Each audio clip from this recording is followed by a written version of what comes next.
Hello, everyone, and welcome back to Inspirational Interviews.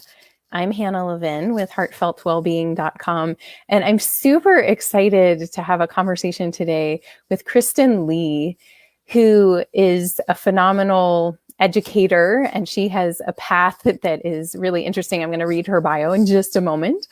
But I also want to remind you all that these interviews happen every Wednesday at 4 Eastern Time, and that I interview lots of people from different areas of expertise that have something to offer us in our inspirational evolution right now. So I offer these to you as a gift to help support you in your journey. And today's guest, Kristen, has a lot to share with us about understanding our feminine energy and our gifts in a time when we often try to push aside our femininity when we say, oh, I'm on my period, or things like that. So we're going to get into some period talk today. Don't be shy, and type in comments if you have comments or questions along the way. And please grant StreamYard permission for us to see your name so that we can see exactly who is commenting. So let me introduce Kristen. Kristen is a yoga instructor, certified Reiki level 2 practitioner, and women's wellness coach. After spending 17 years working in the healthcare industry, primarily focusing on helping babies and new moms transition into motherhood, she started Essential Switchback to help women who struggle with PMS and painful periods. Kristen works with women on blending their lifestyle and personal preferences with the science of our hormones, energy healing, and movement. So I'm super excited to welcome her to Inspirational Interviews. Welcome, Kristen. Hi, thanks so much for having me, Hannah. Yeah, I'm super excited to talk with you. Why don't we start with you sharing a little bit about your story? When did you realize that you needed to make a change in your health? Absolutely. I am, like as Hannah said, I am a nurse and I have been a travel nurse for the last 7 years, which means that I travel across the country to different hospitals to work with mothers and babies. And during that time, I was just constantly in the go mode. I was really in my masculine energy. I was constantly, just cycling around, working a ton, and then playing a lot, like hiking and biking and doing all these things, and never really stopped to sit with myself or kind of have that feminine energy. And it really resulted in painful periods, debilitating cramps, terrible PMS mood swings. And Mm. really, I just could not cope when I was getting my period. I was calling out of work, which a lot of women do, and I just was having these terrible cramps. So I went into my OBGYN, and she just kind of brushed it off. She wanted to give me birth control or get an IUD, which is something that I really didn't want. It works for some women, but it just, when I was on birth control a long time ago, it just didn't work for me. So I decided to kind of take my health into my own hands. I really started researching women's wellness and what to do with different hormones throughout the month. Mm. And I found that there really wasn't a lot of information on syncing your cycle to your lifestyle. There's just a lot of information on if you have PMS or painful periods, do birth control or an IUD. And there's a lot of other natural, holistic ways that you can actually limit these problems to have. So I started really researching and digging into the wonderful world of syncing your cycle to your periods. And it really just helped me start to have better periods every month. I lost a lot of water retention that I was holding on to. I was able to sync my periods with my workout plan, whereas before I was just doing whatever my spouse did. I was like, oh, it's easy. Like I don't have to worry about it. I don't have to think about it. I'll just do what he does. I was eating everything he was eating, and it didn't work for my body. So that's why I was resulting in all these PMS symptoms. So yeah, I started digging into the world of women's wellness and found that this is something that I wish I would have known 20 years ago, because if I knew this, I probably wouldn't have had all these different problems. So now I really turned my pain into my passion and started Essential Switchback and helping women with their cycles. So it's been a lot of fun and a huge growing curve that I really enjoyed to see transformations from different women. Yeah. And it's such a different time in our culture too. I mean, I can imagine um, in other generations it being like don't talk about these things. But I also think as our culture has been pushed, like our women in our culture are more expected to be like super women, right? To have careers and families and to look like they're doing it all without breaking a sweat and to get enough sleep and to exercise and all these things that I see more and more menstrual difficulties. And I know that millennials are having higher infertility rates than any other generation before. And so I just feel like the conversation about menstruation, about bringing it into the light and being like, people need to know more about this. It's not just something that bodies know how to do and you don't think about it and you put up with it. We can actually affect how we feel during it. So tell us, how does a women's cycle impact her health and everyday life? Yeah, absolutely. Our hormones control our mood, our sleep, our energy, our metabolism. I mean, they control us, right? They control us throughout the entire month. And this is why an imbalance can feel so awful or confusing to a woman, because we don't know what hormones we're going through each month and what we're supposed to have, and there is one higher than the other, and there's just so many different things that can impact it. So really, when you're supposed to be resting and taking it easy, maybe during menstruation, and you're hitting it hard at the gym, or you're, constantly busy and doing all these things that, you think you're supposed to be doing, you always think, oh, we're supposed to be busy. We're supposed to be doing all these things. And in all reality, take 10 minutes and stop what you're doing and just kind of sit with yourself and sit within your body. So as our hormones control our moods and our lifestyle, and knowing what hormones are supposed to be high during one phase of our cycle and what hormones are supposed to be low during one phase of our cycle, it can impact the way we do everything within our lives. And something that I'll kind of just briefly touch on, if you don't know the phases of your cycle, there are 4 phases of your menstrual cycle. The first one is your menstrual phase, which is the bleeding week, which all of us women know. And so that typically lasts about 3 to 7 days. And then we have our follicular phase, which is the next phase of our cycle. And that typically lasts 7 to 10 days. And then it goes into ovulation, which is the shortest phase of our cycle, which is 3 to 5 days. And then we have our luteal phase, which is the longest phase of our cycle, which a lot of women correlate with their PMS symptoms. And that typically lasts about 10 to 14 days. So during these 4 phases of your cycle, if you know different exercises to do and different, you can even plan it like through business, like if you're going to work every day, like what things should you be doing that, you can also like push to the side, or, I know everyone can't do it. It would be great if we could all like take our whole menstrual week off, but that's just not feasible. But just taking that 10 minutes to actually look within yourself and go inside and be like, okay, what phase am I in? Start tracking your cycle, which I think everybody should do. But that's just because I talk about it all the time. But definitely just start tracking your cycle and be like, okay, this is the phase that I'm in. What's happening? Where should I be at? And being able to correlate that with your lifestyle is so very powerful.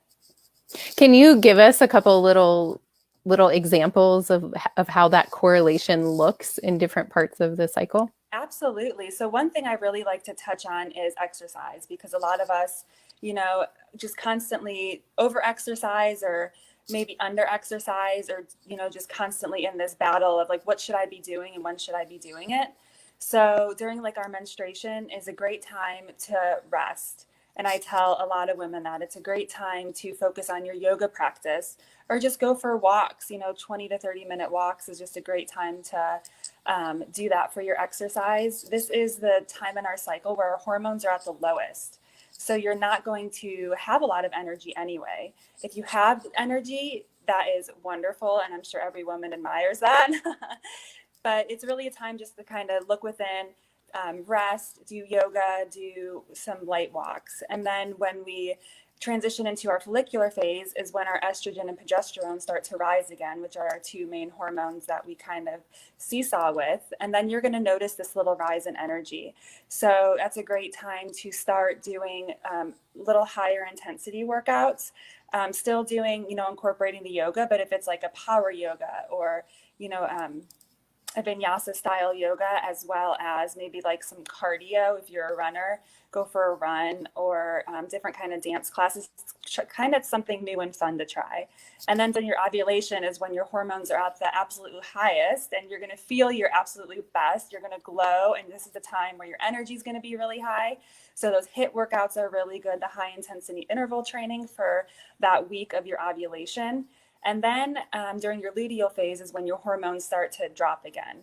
And this is a 2-week period is our luteal phase. So during the first week is, you can still do some of those intensive workouts. But then during the second half of the luteal phase is really when you're going to start to kind of bring it back in again and know that, and let's listen to your energy and you'll know, wow, I really don't feel like working out today. So don't work out, go for a walk. And those are really the big baselines of exercise and the phases of your cycle. Great. Yeah, that's really helpful. And I guess we can look at that too in terms of like if we are designing our work schedule, say, that we're doing more like outward focused things as we're leading up to and through ovulation, right? And then doing more like internal work, planning, thinking work towards menstruation. Absolutely. Yeah. And it's really amazing during ovulation is like what you'll notice if you start to get in tune with the phases of your cycle is like during ovulation is like when you want to wear brighter clothes and you're just like you stand out to everybody. And I always tell a lot of my clients, like, if you want to ask for a raise, this is the time to do it because no one's going to be able to say no to you because you're like glowing and all your hormones are firing. And it's just, it's an amazing, amazing time. Awesome. So give us some tips of what are some things we can do to improve PMS and our menstrual health? Yeah. So a lot of things that I tell women is like how to ease painful periods naturally. It's something I just touched on a second ago is really you need to start tracking your cycle if you're not already. There's a lot of great apps for it, but just to know what phase of your cycle that you are currently in is really powerful to just, be able to sync your lifestyle. Also, being able to trust your intuition and honor this time of the month when you are menstruating, because this is really, like I said, a time where you really go inward, and it's a great time to sit with yourself and really kind of plan out the rest of your month. So it's kind of like correlates with the moons as well, right? So it's like the full moon and the new moon, where this is the time where you're really like sitting with yourself and journaling and how can I plan the rest of my month? So really just honoring that time and that intuition that you have, maybe taking 10 minutes. I know there's a lot of busy moms and a lot of working moms that, do everything. So just being able to sit for 10 minutes, either early in the morning with yourself or whenever you can, just to kind of be like, okay, this is how my day is going to go, and be able to settle into that and lean into that feeling that you're actually having. Another thing is listen to your body's cravings during your period, because if you're craving something sugary or chocolatey or anything like that, it could correlate with something that you're craving. Like if you're craving chocolate, maybe you're craving like the magnesium or the manganese in the chocolate. So it's a great time to eat like that dark, rich chocolate that really is like the magnesium in that. So listen to your body's cravings and what you actually need, and don't fall into buying like the junk chocolate if that's what you're craving, but really be prepared. And every month you'll know, like, this is what I'm craving, this is what I need, and you'll have it available. I'm a big fan of sweet potatoes, and I always crave chocolate during my period. So like just having like that, being able to eat that sweet potato, you're like, oh, this will like totally hit the spot right here, or the dark chocolate. And then being aware of your lifestyle. So being aware of, like I touched on, like working out, or during your menstrual phase, if you want to take that rest and go inward, don't say no to that. listen into that, lean into that, and it's okay to rest. We live in this society where, everyone has to continuously go and race to do things that, they always feel like they have to be busy. So just lean into that, tuning into your body and resting. Another thing I really like is rituals. I'm a big fan of any kind of ritual. It doesn't have to be a morning ritual. You don't have to label it as a ritual, but journaling is one of my favorite things. Having a gratitude list, during that time when you feel like you're just like snipping at everybody, or you're like, have low energy, or you're having headaches or cramps or anything, any of these symptoms that you're having, just being grateful that either showing up for them and they're there. I know it's hard to do when you're experiencing these kind of things, but really just writing it all down, writing everything down in a journal. And those are just being mindful. I think it's all about mind, body, spirit, and cycle. And I tell women that PMS really stands for prioritizing myself. So make sure during that time that you really put yourself first, even though I know it's really hard for a lot of us to do, but just take that time for yourself, because it'll make all the difference in the world in the next month to come. And you'll start to notice this, domino effect, and you just start feeling better and better every month. Mm-hmm. Will you talk a little bit about our kind of cultural normalization of PMS being something that makes us moody and we're in pain and have headaches and whatever, and that's normal? Yeah, it's not. Yeah, right. It's not. It's something, like I said, this was me, a couple of years ago, and I was just struggling. And when you actually look at, when you Google symptoms of PMS, or if you even put that in the computer, like PMS or mood swings, it's always like a woman like sitting on the couch holding her belly, or like, with an ice pack on her head, or, just this terrible misconception that how it really shouldn't be. And I just feel like we're in this society of, always having to do things and go places and all these different things. So I really feel like slowing down and embracing that feminine energy, and not really being in your masculine so much, which is always like the busy go mode, and stepping back to take time for all of that is really, really powerful, because your periods don't have to be debilitating.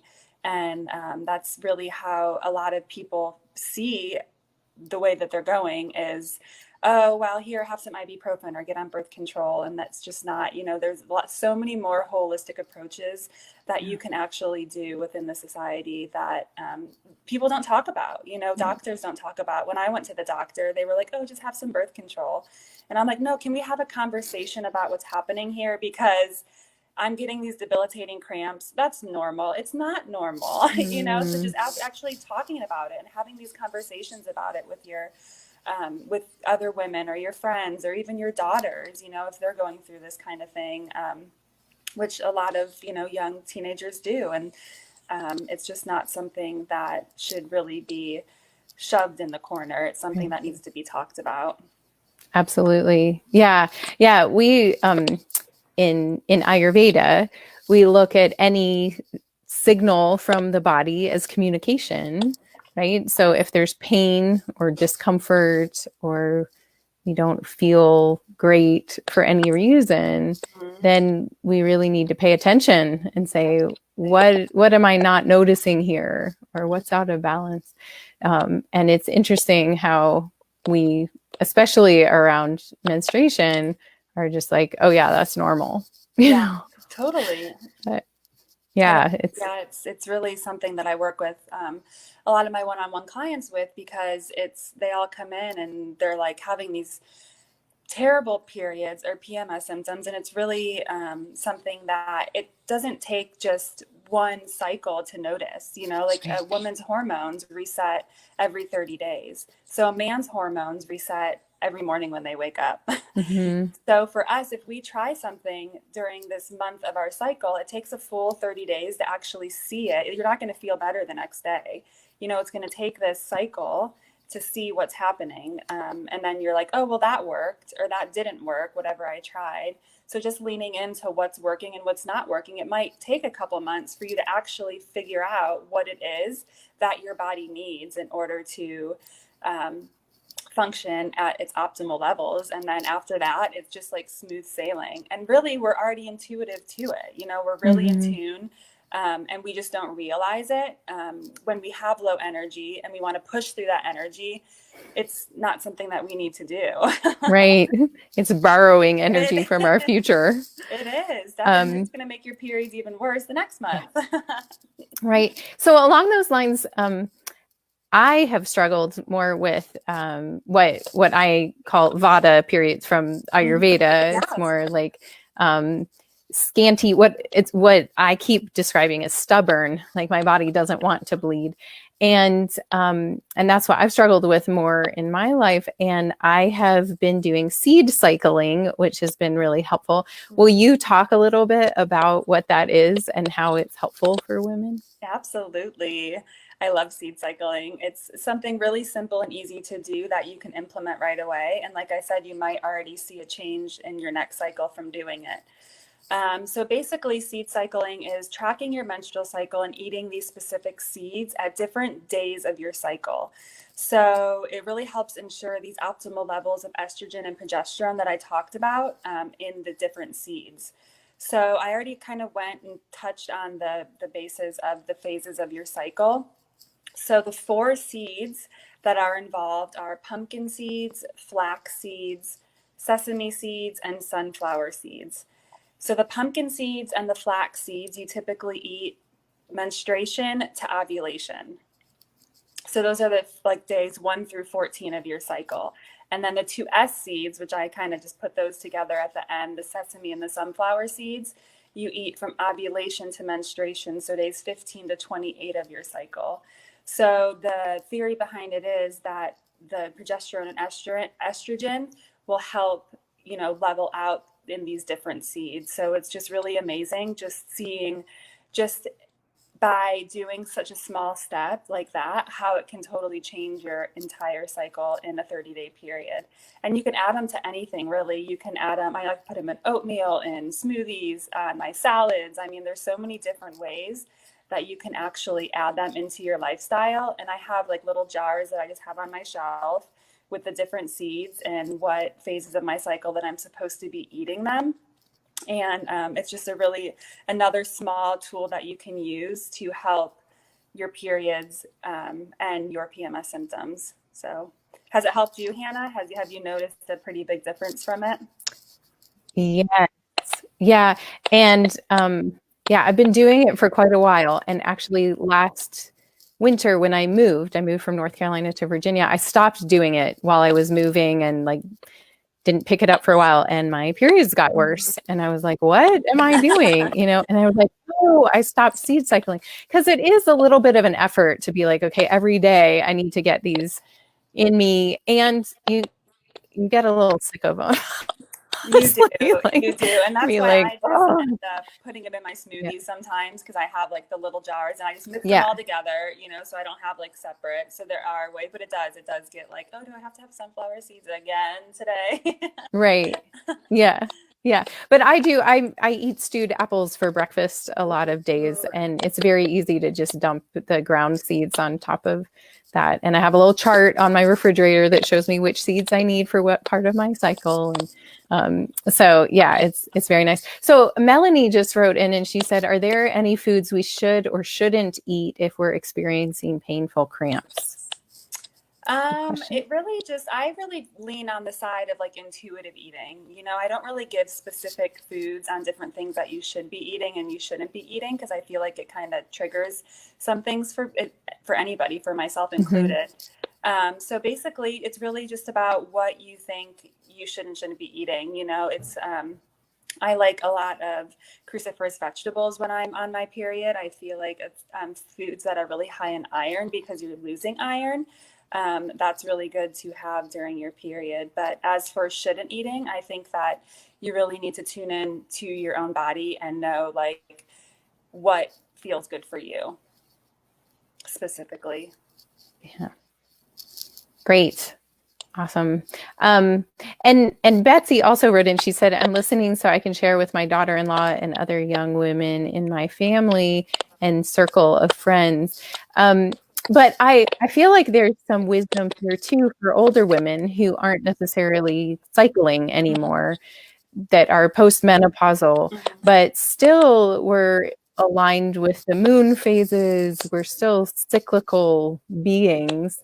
Do you have anything you want to say about that stage of life and this wisdom? Yeah, absolutely. I don't I typically, since I haven't been there yet, I don't really like to put Right. my 2 cents in it because people are going to be like, well, who are you? But I definitely do think that a lot of the foods, the same foods that you're eating, and just even exercise patterns and lifestyle choices and mindfulness, I think is so important when you're going through all the hormonal swings and all the hormonal changes.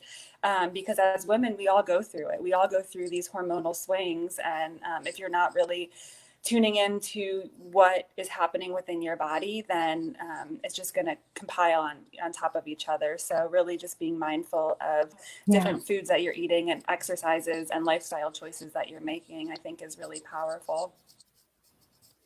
Yeah. And deep nourishment, that later part of life too, I think is Absolutely. so key. Yeah. Hmm. Um, so wonderful. And um, what else? Tell us a little bit about how you work with people and where people can find you Yeah. if they're interested in learning more. Yeah, absolutely. So I have, I work with one-on-one clients through I call it the Switchback RX program, and it's a 3-month program that we really dive into your hormonal health.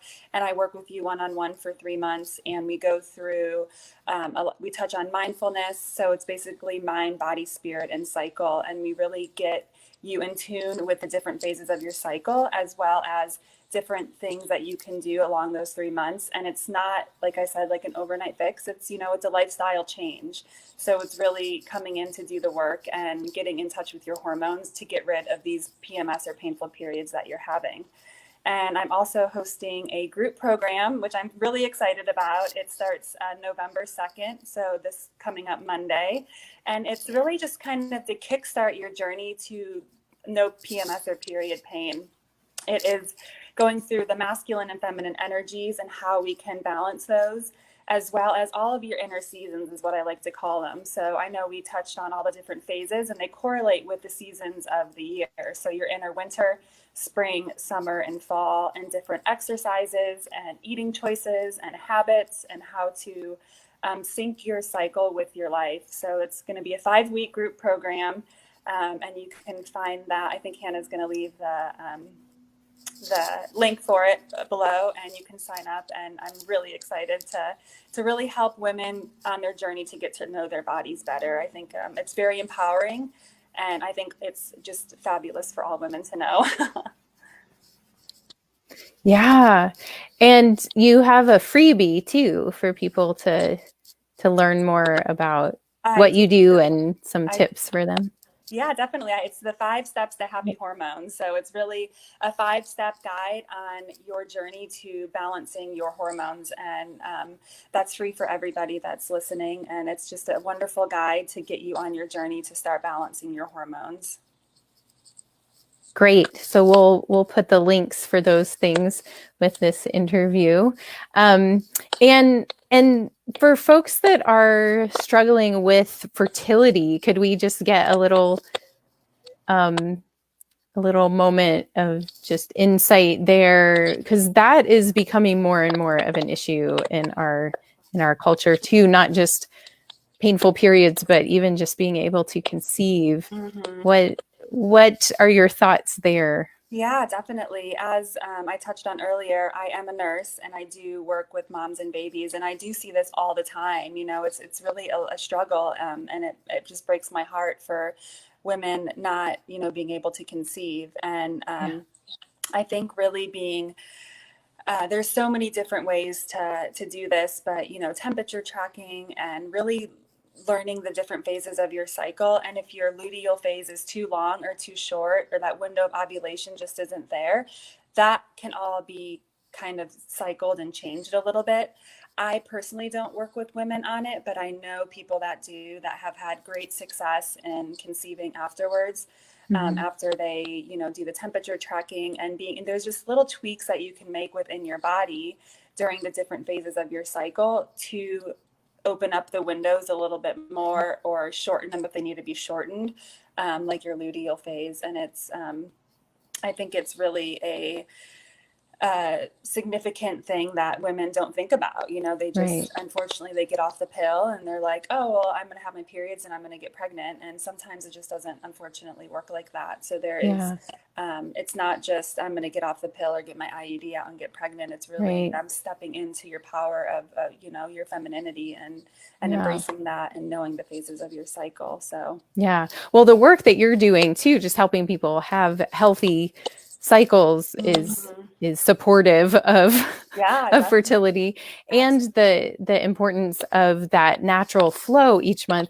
I mean, a lot of people are on hormonal birth control, but that is actually a huge disruption to the natural cycles of the body. And women have this tremendous gift that we can take out the trash once a month from our whole systems with this release of blood. And men don't have that. When you're on birth control pills or have a hormonal IUD, you're not having actual periods. And so there's a lot of health risk.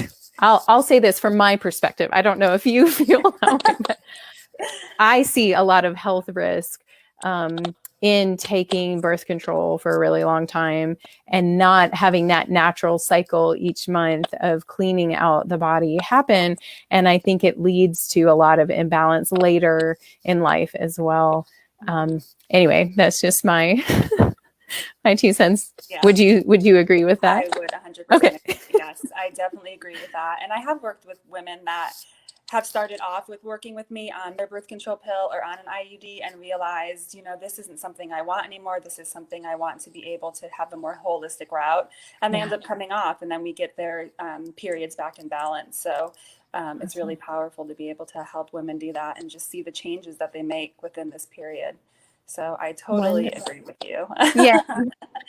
Well, it's such a pleasure to talk with you today. Thank you so much for being a guest on Inspirational Interviews. Thank you so much for having me and shedding light on this topic. I think it's really important to talk about. So absolutely. Thank you for your good work in the world.